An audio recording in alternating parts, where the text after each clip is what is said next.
Bentar ya anak-anak, ibu videokan kalian dulu, para murid-murid ibu. Good morning all my students. Good morning, ma'am. Okay, how are you today? Fine, ma'am. Thank Fine, you. ma'am. And how are you, ma'am? And I'm fine too. Kenapa nggak semangat? Mana ini Albumer, Boroli, mana suaranya? Biasanya ribut di kelas. I'm here, ma'am. Oh, okay. Okay. Before we start our lesson, we have to pray first, okay? Sebelum kita memulai pelajaran kita berdoa dulu ya. Berdoa dimulai. Berdoa selesai. Okay, now hari ini kita mau belajar tentang giving suggestions. Siapa yang pernah mendengar giving suggestions? Saya pernah, ma'am. Pernah ya? Ya, bagus. Giving suggestions. Sebelum kita melanjut apa itu giving suggestions, biar Mem menjelaskan tentang tujuan pembelajaran kita kali ini. Oke? Tujuan pembelajarannya adalah the students can identify the best suggestion with using SULT. Siswa dapat mengidentifikasi saran terbaik dengan menggunakan kata SULT. SULT itu modal ya. With using SULT, the student can give their suggestion to others.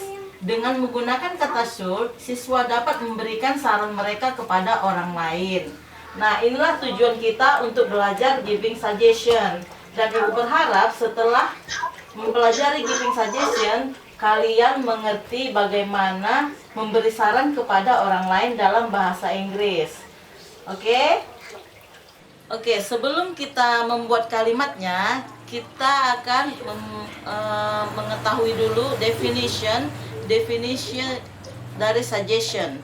Suggestion is to introduce or propose an idea or plan for consideration. Suggestion adalah memperkenalkan atau memberikan ide atau rencana untuk sebagai pertimbangan kepada orang lain ya.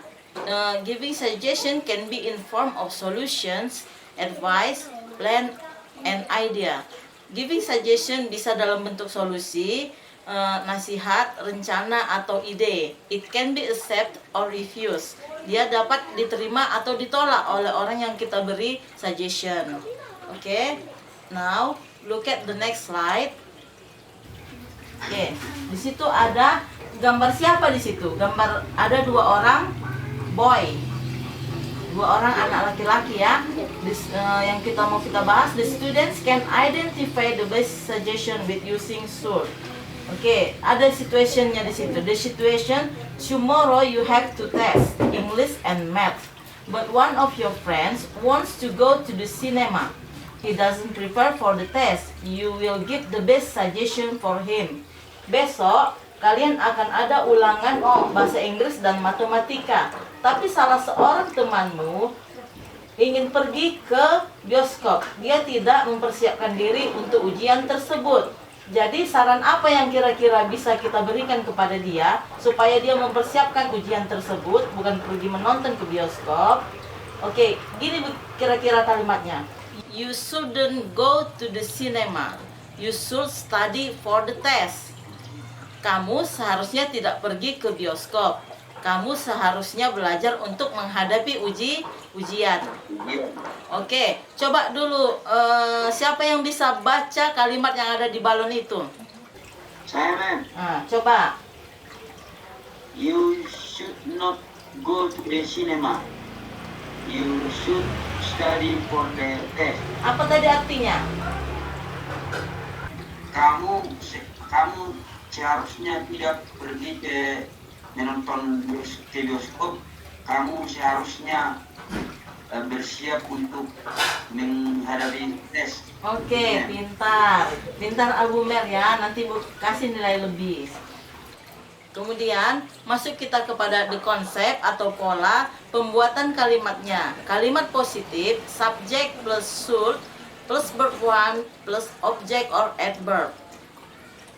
Lalu kalimat negatif, subject plus should plus not plus verb 1 plus object or adverb. Lalu should not biasa disingkat menjadi shouldn't. Masuk kita kepada contoh kalimat positifnya. Yang pertama, you should study for the test. Coba semua ulangi, you should study for the test. You should study for the test. Okay. 2. You should ask question in English. For the test. Okay. You should ask question in English. You should ask questions in English. And then you should greet our teacher. You should read And then next, the negative sentence. You shouldn't go to the cinema. You shouldn't go to the cinema. You shouldn't ride a motorcycle without helmet. You shouldn't ride a motorcycle. You shouldn't eat too much. You shouldn't eat too much. Itulah pola dari kalimat negatif dan positif ya. Sekarang masuk yang ke contoh selanjutnya. Di sini ada gambar siapa kalian lihat? Halo. Iya, kenapa boy tersebut? Iya, dia sedang sakit ya. The situation, one of your friends is sick now. What are the suggestion for him? Jadi kira-kira saran apa yang cocok untuk orang yang sedang sakit ini? Lihat di bawah. The suggestions are: 1. You should go to doctor. Dia seharusnya pergi ke dokter. Yang kedua, you should drink medicine. Seharusnya dia minum obat supaya lekas sembuh. Oke. Nah, kemudian coba siktus. Siktus mana siktus? Iya, mem, saya mem. Kira-kira kalau kamu diajak Albumer cabut, kita nggak usah sekolah, saran apa yang kamu berikan sama dia? Lubis, we shouldn't leave the pleasure. Our teacher will angry. Oke, good. Oh, Mimi, apa saranmu kepada Bu Wiwi kalau ketika pelajaran diajak cerita-cerita? I will say, we should not make noise. We cannot hear the teacher. Oke, good. Good, pintar-pintar anak ibu semua ya. Oke, Terima next. kasih, Mem. Senang mendengar kami pintar. Oke, next. Ada ibu buat satu gambar. Gambar apa itu? Di situ ada situationnya. Your uncle will go to the office, but it is pandemic. What is your suggestion to your uncle? Siapa bisa jawab? Girl, you should wear mask because the situation is worse. Oke, good. Ini siapa bisa? Kasih saran.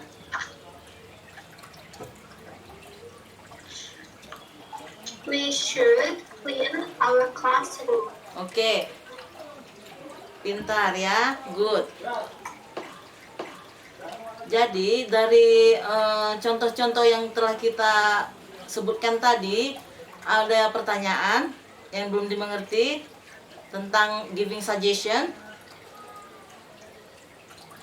Paham, mem. Pintar ya.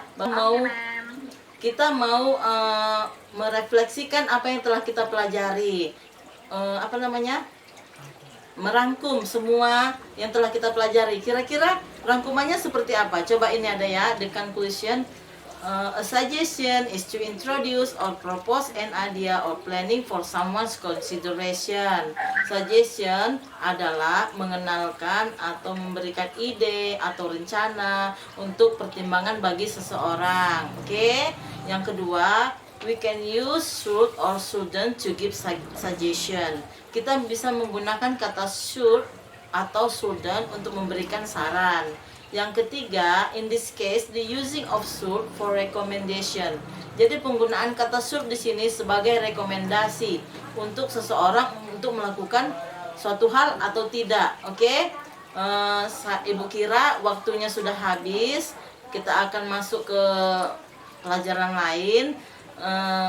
Tetap jaga kesehatan, menggunakan masker, social distancing, dan mencuci tangan. Untuk anak-anak ibu semua, ibu ucapkan terima kasih.